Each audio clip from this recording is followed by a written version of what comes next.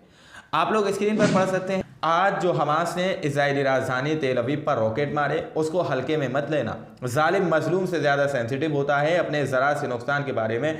Hamas जानता है कि इजराइल अपनी नावी के पास एक खरोच ही में बिलबला उठेगा। वही हुआ। तेल अवीव इजराइल की नावी है, तेल अवीव जो है इजराइल की नावी है और उसी पर हमास के लड़ाकों ने पूरी तरह से हमला किया है और इजराइल पूरी तरह से तिलमिला उठा है। क्योंकि इसराइल भी बाज नहीं आ रहा, इसराइल भी रुकने का नाम नहीं ले रहा है, क्योंकि वो दिन ब दिन अपना जुल्म ढा रहा है। यकीन मानिए कि अगर इसराइल की सेना फ़लस्तीनी मुसलमानों को अपना ढाल बनाना ख़त्म कर दे, फ़लस्तीनी मुसलमानों को जो ये लोग हिरासत में ले रहे हैं, पकड़ रहे हैं, अगर इनको अपनी ढाल बनाना ख़त्म कर दे तो यकीन मानिए इसराइल और इसराइल की सेना पूरी तरह से हार चुकी है। लेकिन ये फ़लस्तीनी मुसलमानों को अपना ढाल बना रहे हैं, उनको हिरासत में ले रहे हैं, उनको अपने पास अपने कब्ज़े में रख रहे हैं। इस वजह से बस हमास के लड़ाके उन पर पूरी तरह से हमलावर नहीं हो पा रहे हैं। ये लोग फ़लस्तीनी मुसलमानों को अपनी हिरासत में ले रहे हैं। अगर ये लोग इनको ढाल बनाना छोड़ दें तो हमास के लड़ाकों को चंद दिन लगेंगे इनको ख़त्म करने में। लेकिन ये लोग फ़लस्तीनी मुसलमानों के स्कूलों को, गज़ा के अंदर स्कूल हैं जो, उन स्कूलों पर ये हमला कर रहे हैं, उन स्कूलों के अंदर से लोगों को डिटेन कर रहे हैं। आप लोग समझ सकते हैं कि पूरी तरह से हार चुके हैं। लेकिन दोस्तों टोक्यो के अंदर से भी एक बहुत भारी विरोध देखने को मिला है इसराइल के ख़िलाफ़। वहाँ पर बहुत भारी विरोध है। फ़लस्तीन का समर्थन करने के लिए वहाँ पर तकरीबन 1000 से ज़्यादा लोग सड़कों पर उमड़ पड़े हैं। टोक्यो के अंदर का ये वीडियो बताया जा रहा है, आप लोग एक बार इस वीडियो पर नजर डालिए।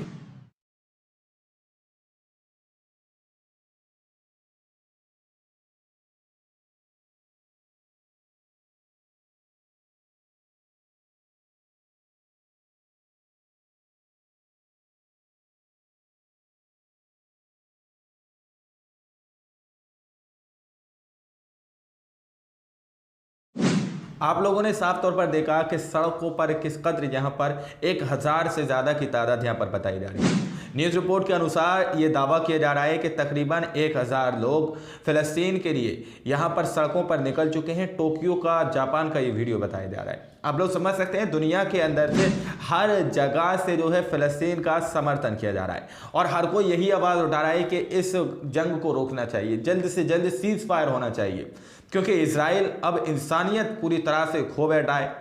जिस तरह की तस्वीरें अब सामने निकल कर आ रही हैं, स्कूल पर हमला कर रहा है, वहाँ के लोगों के बदन से कपड़े उतार दिए उसने, इस तरह की तस्वीरें हमने आपको दिखाई थी। हालांकि यूट्यूब ने उन वीडियो को हमारी प्राइवेसी पर लगा रखा है, फिर भी हम उन वीडियोज़ को हटा नहीं रहे हैं। आप लोगों को हर तरीके की फ़ोटो यहाँ पर दिखा रहे हैं, आप लोग समझ सकते हैं। अब इंडोनेशिया की तरफ से जो जहाज़ गज़ा के अंदर भेजा गया था, जिसमें मेडिकल सामान, फ़लस्तीनी मुसलमान और गज़ा के लोगों के लिए जो ज़रूरी सामान है, जो शिप वहाँ से भेजी गई है इंडोनेशिया की तरफ से, अब वो वहाँ पर बंदरगाह पर इसराइल ने रोक रखा है। वो अंदर जाने की उसको अनुमति नहीं दे रहा। उसके अंदर कई लोगों के लिए जो है ज़रूरी सामान है, उसमें मेडिकल की चीज़ें हैं, लोगों के इलाज की चीज़ें हैं। दावा किया जा रहा है 11 दिसंबर की रिपोर्ट है कि उस जहाज़ को अंदर नहीं जाने दिया जा रहा। स्क्रीन पर आप लोग पढ़ सकते हैं, यहाँ पर दावा किया जा रहा है इंडोनेशिया का बहरी जहाज़ फील्ड अस्पताल के साथ गज़ा की बंदरगाह पर खड़ा है, लेकिन इसराइल इसे लंगरअंदाज होने की इजाज़त नहीं दे रहा है, यानी अंदर जाने की इजाज़त नहीं दे रहा है। जहाज़ में बहुत शदीद ज़ख्मियों के इलाज के लिए अद्वियात यानी दवाइयाँ मौजूद हैं और ज़रूरी सामान उसके अंदर मौजूद हैं, लेकिन ये बंदरगाह के पास खड़ा हुआ है, इसराइल उसको अंदर जाने की इजाज़त नहीं दे रहा।